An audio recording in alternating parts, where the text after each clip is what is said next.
제16장. 내가 갱그레아 교회의 일꾼으로 있는 우리 자매 베베를 너희에게 추천하노니 너희는 주 안에서 성도들의 합당한 예절로 그를 영접하고 무엇이든지 그에게 소용되는 바를 도와줄지니 이는 그가 여러 사람과 나의 보호자가 되었습니다. 너희는 그리스도 예수 안에서 나의 동역자들인 브리스가와 아굴라에게 문안하라. 그들은 내 목숨을 위하여 자기들의 목까지도 내놓았나니 나뿐 아니라 이방인의 모든 교회도 그들에게 감사하느니라. 또 저의 집에 있는 교회에도 문안하라. 내가 사랑하는 에베네도에게 문안하라. 그는 아시아에서 그리스도께 처음 맺은 열매니라. 너희를 위하여 많이 수고한 마리아에게 문안하라. 내 친척이요 나와 함께 갇혔던 안드로니고와 유니아에게 문안하라. 그들은 사도들에게 존중이 여겨지고 또한 나보다 먼저 그리스도 안에 있는 자라. 또 주 안에서 내 사랑하는 암블리아에게 문안하라. 그리스도 안에서 우리의 동역자인 우르바노와 나의 사랑하는 스타구에게 문안하라. 그리스도 안에서 인정함을 받은 아벨레에게 문안하라. 아리스토볼로의 권속에게 문안하라. 내 친척 헤로디온에게 문안하라. 나게소의 가족 중 주 안에 있는 자들에게 문안하라. 주 안에서 수고한 두르베나와 두르보사에게 문안하라. 주 안에서 많이 수고하고 사랑하는 버시에게 문안하라. 주 안에서 택하심을 입은 누포와 그의 어머니에게 문안하라. 그의 어머니는 곧 내 어머니니라. 아순그리도와 블레곤과 허메와 바드로바와 허마와 및 그들과 함께 있는 형제들에게 문안하라. 빌롤로고와 율리아와 또 네레오와 그의 자매와 올름바와 그들과 함께 있는 모든 성도에게 문안하라. 너희가 거룩하게 입맞춤으로 서로 문안하라. 그리스도의 모든 교회가 다 너희에게 문안하느니라.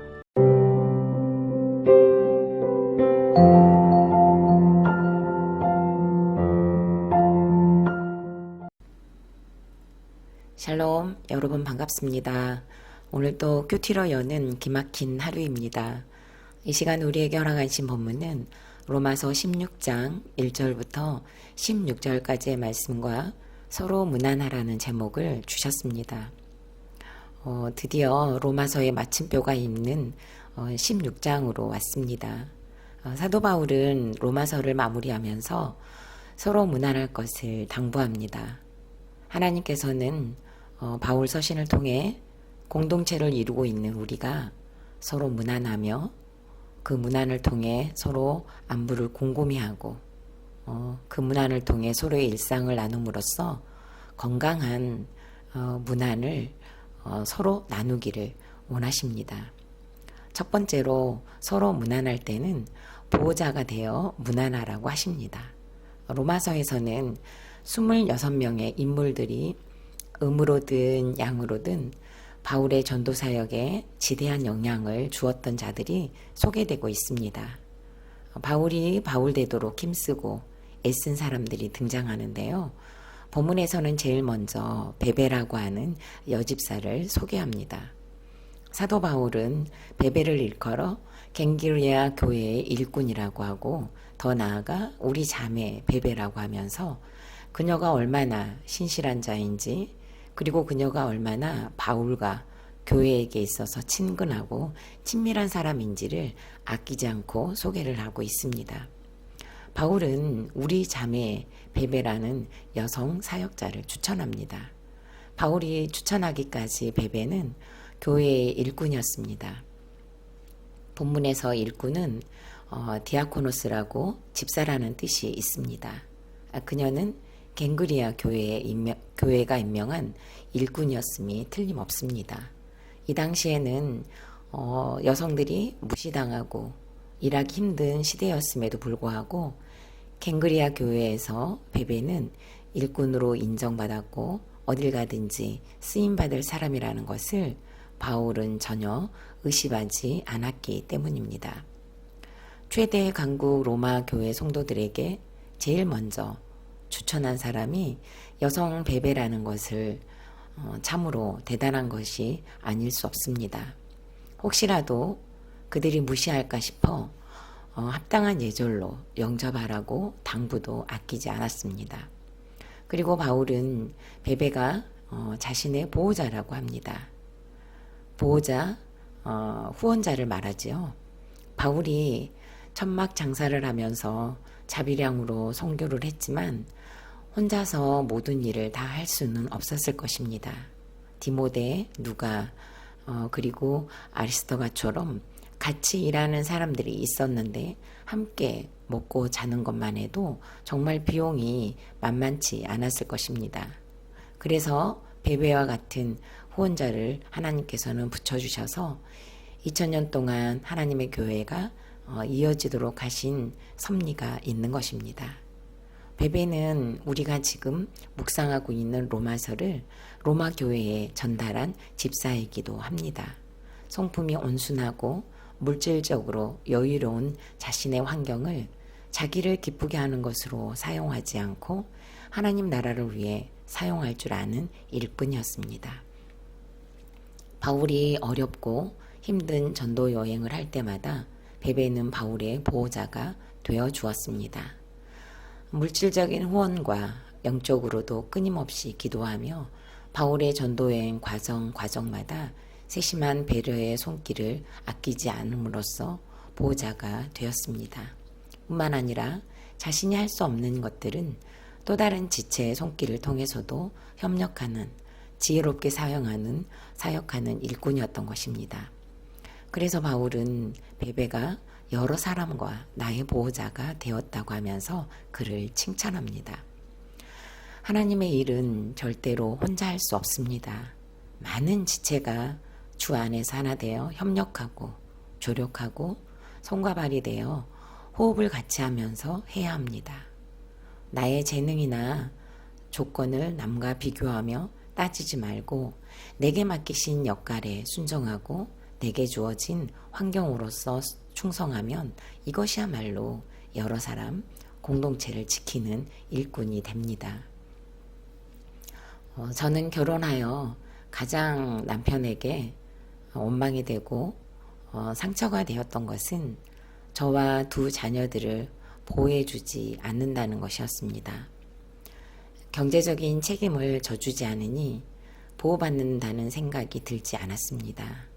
외벌이로 시어머님까지 모시고 살게 되니까 어른 2명까지 내가 먹여 살려야 한다는 부담감이 매우 컸습니다.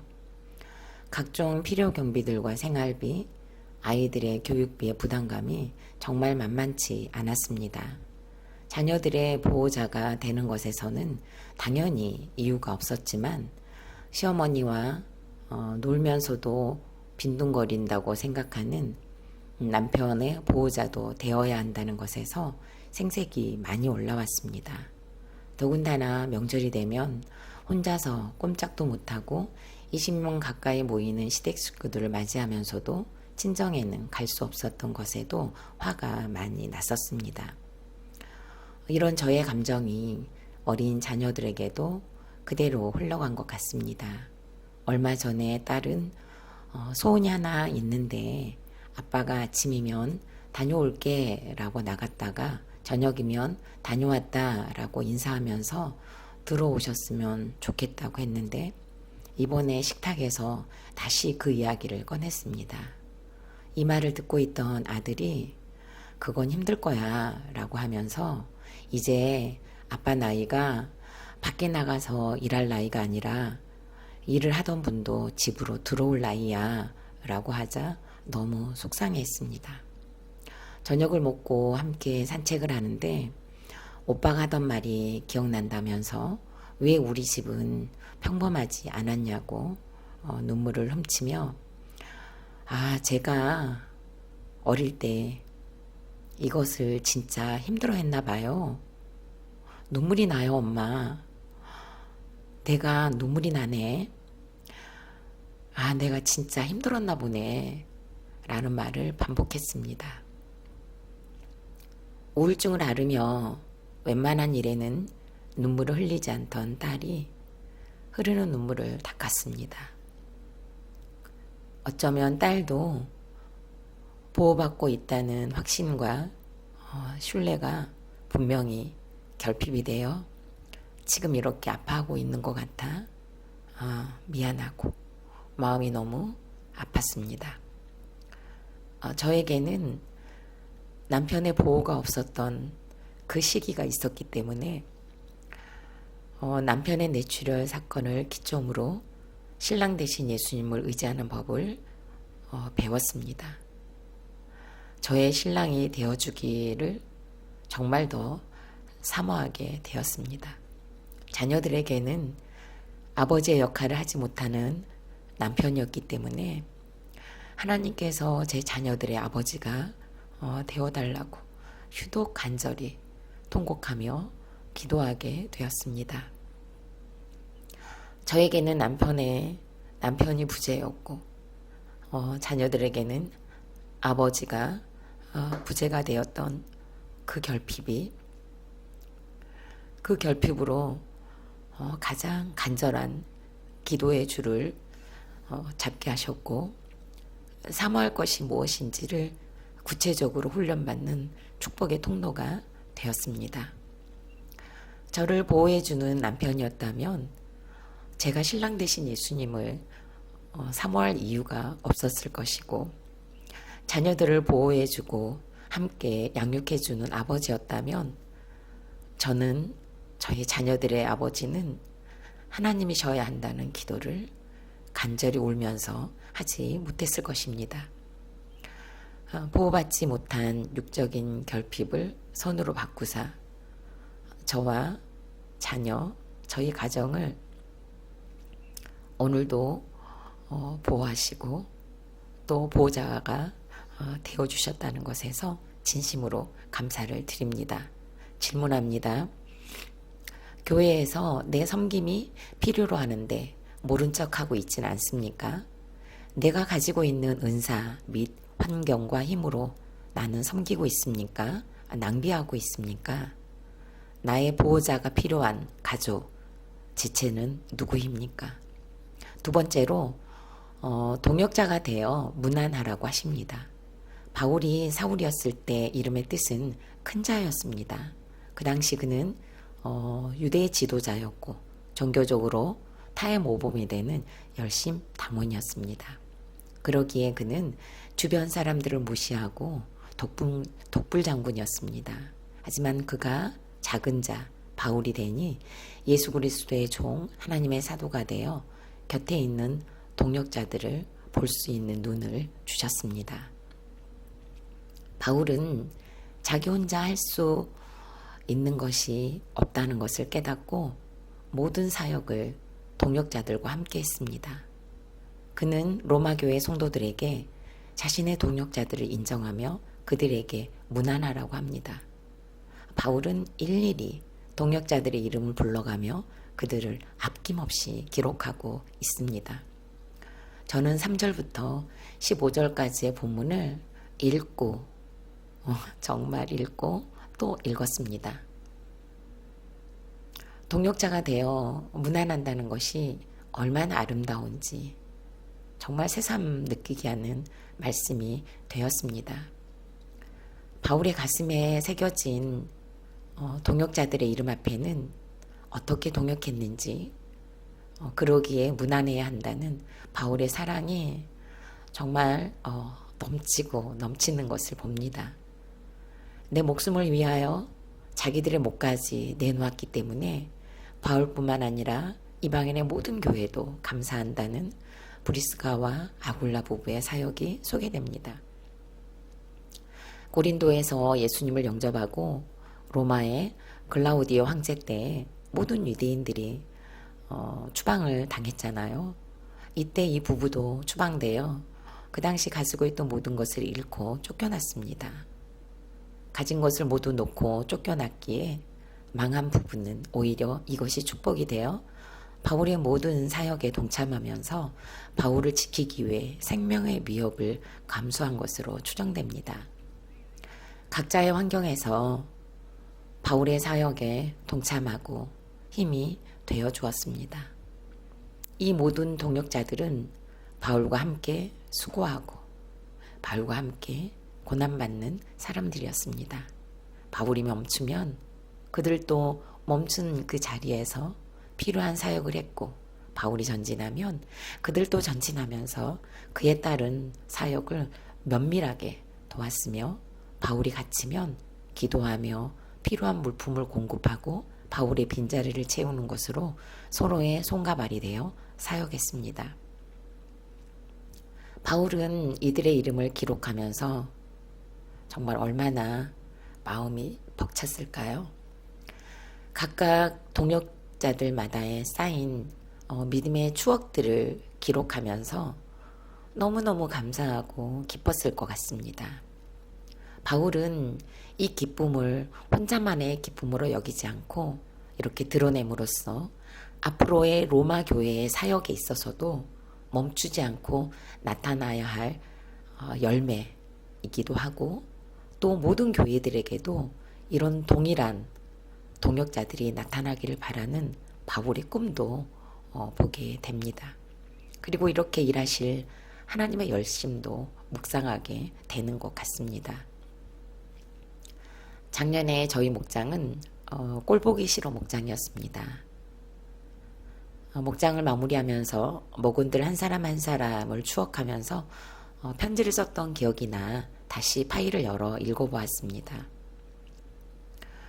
올해도 함께 한 목원이 계시고 흩어진 분도 계시는데요. 본문을 묵상하면서 모질이 목장으로 묶어주신 목원들을 더 깊게 생각하는 시간이 되었습니다. 저는 상처와 피해의식에 찌들어서 허우적거리는 부족하고 연약한 목자입니다. 이런 모질이 같은 목자를 만나 수고하고 계시니 목원들께 죄송하고 또 미안한 마음이 정말 많이 큽니다. 그럼에도 불구하고 함께 동역할 수 있도록 붙여주셨으니 남은 시간을 더 각별히 문안하라고 말씀하시는 것 같습니다. 그리고 이 문안에 있어서 게으르지 않기를 말씀하시는 것 같고 또 이 문안을 위해 기도해야 할 것을 요구하시는 것 같습니다. 질문합니다. 내가 구원 때문에 문안해야 할 사람은 누구입니까? 나는 목장에서 문안하는 목원입니까? 문안만 받는 목원입니까? 교회에서 혹시 나는 사람을 가려가면서 식사 자리에 앉거나 문안하지는 않나요? 세 번째로는 거룩한 입맞춤으로 문안하라고 하십니다. 16절 말씀에서 사도 바울은 너희가 거룩한 입맞춤으로 서로 문안하라. 그리스도의 모든 교회가 다 너희에게 문안하느니라 라고 합니다. 그리스도 예수 안에서 한 몸이 된 교회는 서로 관심을 가지고 돌보는 문안 공동체입니다. 성도의 문안은 단순한 예절이나 정의 표시를 뛰어넘어야 합니다. 거칠애가 아닌 진정한 사랑을 주고받는 것이어야 합니다. 상대의 외모와 조건을 초월해서 오직 서로의 구원을 위해 주고받는 문안이 바로 거룩한 입맞춤으로 하는 문안입니다. 이런 문안 공동체는 하나가 넘어지면 그를 붙들어 일으켜주며 함께 거룩한 구원을 이루어가는 구원 공동체입니다. 거룩한 입맞춤이 과연 무엇일까요? 주 안에서의 입맞춤은 내가 선택한 것이 아닙니다. 내가 좋은 사람하고만 어울리는 것이 아니죠. 나를 필요로 하는 사람들이 나를 선택하는 것입니다. 우리의 역할은 나를 필요로 하는 곳에서 힘든 사람들을 안아주고 세워주는 것이어야 합니다. 바울이 대단한 사역자이고 많은 일을 했지만 그 옆에 또 다른 주인공들이 분명하게 있었습니다. 그들 중에서는 특별히 노예 출신이 많았습니다. 또한 아리스도볼로와 헤로디온 같은 왕족도 있었고 네레오와 같은 권력자도 있었고 유대인도 있었고 이방인들도 있었습니다. 여자도 있었고 남자도 있었습니다. 독신으로 사는 사람도 있었고 부부도 있었습니다. 젊은이와 나이 든 사람도 있었고 그래서 신분을 뛰어넘고 환경을 뛰어넘고 성별을 뛰어넘어 각양각색의 사람이 부름을 받아 서로 협력하며 문안했습니다. 이렇게 천차만별한 사람들이 모여서 주의 일에 청함을 받아 바울의 사역을 도왔습니다. 어떻게 이런 일이 가능했을까요? 오직 주 안에서였기에 가능한 것입니다. 온갖 다양한 사람들이 로마 교회라는 이름으로 주 안에서 하나가 되었습니다. 미국의 한 컨설팅 회사에서 성경에 나오는 12제자를 놓고 누가 성공하는 리더의 자격을 가졌는가를 평가했습니다. 그들의 평가, 적격자는 정말 아이러니하게도 가룟 유다라고 합니다. 카리스마가 있는 사람, 성실한 사람이 성공한다고 합니다. 그러나 그 똑똑함과 성실로 예수님을 부인하고 팔아넘기고 죽이는 사람들이 너무도 많습니다. 하나님의 일은 지능 지수가 높아서 하는 것이 아니라 영성 지수가 높아야 할 수 있습니다. 영성 지수는 하나님을 사랑하는 만큼 높아집니다. 예수 그리스도 십자가의 은혜가 충만할수록 영성 지수가 올라가는 것입니다. 세상의 똑똑함으로는 절대 꿈도 꿀 수 없는 일들이 하나님의 사람들은 해낼 수 있습니다. 갱그리아의 베베 집사를 비롯하여 3절부터 15절에서 소개된 사람들을 여러분 정말 시간 내서 다시 읽어보시기 바랍니다. 거룩한 입맞춤의 매우 구체적인 예가 저는 바로 여기 소개된 말씀이라고 생각이 듭니다. 거룩한 입맞춤은 추상적인 것이 아니라 구원을 위한 모든 사역의 내용들이라고 할 수 있을 것입니다. 바울의 사역을 위해 몸을 내놓는 거룩한 입맞춤, 처음 열매로 드러난 거룩한 입맞춤, 많이 수고하고 있는 거룩한 입맞춤, 친척을 함께 묶이면서 같임으로써 하는 거룩한 입맞춤, 사도들을 존중히 여기는 거룩한 입맞춤, 사랑하는 마음을 일으키는 거룩한 입맞춤, 함께 동역함으로 하는 거룩한 입맞춤이 있습니다. 때로는 집안 식구로 모이는 거룩한 입맞춤이 있고 수고함으로 어느 때는 어머니 역할을 함으로 또한 그들과 함께 있는 자체만으로 거룩한 입맞춤이 된다는 것을 보여줍니다. 주를 위해 교회를 위한 작은 수고와 그 모든 땀방울의 원천이 되는 우리의 모든 것이 곧 거룩한 입맞춤이 된다는 것입니다. 그러기에 내가 선택한 것이 아닌 하나님께서 묶어주신 공동체와 더불어 함께 붙어 있다는 것 자체도 거룩한 입맞춤이 됩니다. 오늘 여러분의 목장에 서로 문안을 해보시기 바랍니다. 내 환경으로 문안하고 내 문제로 문안하고 내 사건으로 문안하고 내 상처로 문안하십시오. 이것이 곧 거룩한 입맞춤으로 문안하는 것이 될 것입니다. 설교 준비를 하는 동안 저희 목장에서는 남편이 운동하다가 반깁스를 했다는 소식이 문안 인사가 되어 올라왔습니다. 내일 목장에 모이면 어떤 음식을 먹을 것인지도 문안 인사가 되었고 주중에 생일을 맞으신 목원이 계시다는 것도 문안 인사가 되었습니다. 경제적으로 힘이 들어 가계부가 털리고 있는 것도 문안 인사가 되어 올라왔고 갑자기 내린 소나기가 열린 창문으로 들이쳐서 놀랬다는 소식, 또 그 들이친 빗물로 바싹 말려놓은 양파랑 마늘도 젖었는데 금방 마를지에 대한 소식도 문안 인사가 되었습니다. 아들이 대출을 받아 등록했다는 문안 인사, 딸의 등록금을 마련해야 한다는 저의 문안 인사도 올렸습니다. 우리의 모든 문제와 사건이 드러나고 나누어지는 것이야말로 거룩한 입맞춤으로 문안하는 것이 될 것입니다.